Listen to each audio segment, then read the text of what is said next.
earlier this year in February, the Trump administration promised to release unredacted files. The FBI, when they raided Jeffrey Epstein's homes in 2018, they collected CD-ROMs, other recordings, binders, all these files that remain unreleased to this day. They're sitting in a warehouse, the FBI warehouse in Winchester, Virginia, and still, nothing's really been released. The documents that were supposedly released by the Trump administration were all previously released disclosures. There's nothing new there. But, my story takes a look at the other side of this, that where the national media has not really paid attention. Many of the most important disclosures about Jeffrey Epstein's political network, how he's paid off politicians, particularly politicians in the U.S. Virgin Islands, but also some politicians in the U.S., in the territorial U.S., they were released very suddenly and briefly during a lawsuit in 2023 between J.P. Morgan and the Virgin Islands. Now, this sudden disclosure was kind of accidental because the U.S. Virgin Islands was hoping to win some settlement money from these crimes, a form of accountability after his death.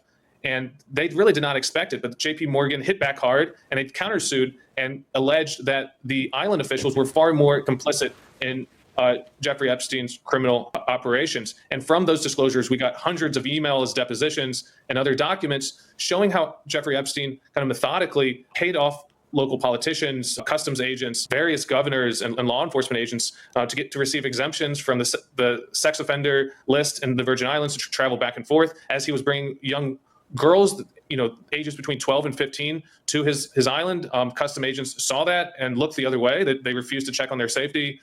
There's really just a litany of red flags he was raising, and yet he was paying off politicians to allow him to continue his criminal enterprise. Now, this piece kind of looks at how the governor, Albert Bryan, closed that window of disclosure. He quickly settled the lawsuit. He fired the attorney general leading the J.P. Morgan lawsuit. He later replaced the attorney general with one of Epstein's own lawyers, who serves to this day in the U.S. Virgin Islands. And as he promised that this legal settlement money would be used to prevent another Epstein type criminal enterprise by using it to counter human trafficking, sex abuse, and that type of thing. Instead, it's being used as a piggy bank, and legislators there don't know exactly how the money's being spent. But for what we do know, it's going to backdated government wages. It's going to vendor payments. It's going to a series of earmarks, refurbishing various buildings in the Virgin Islands.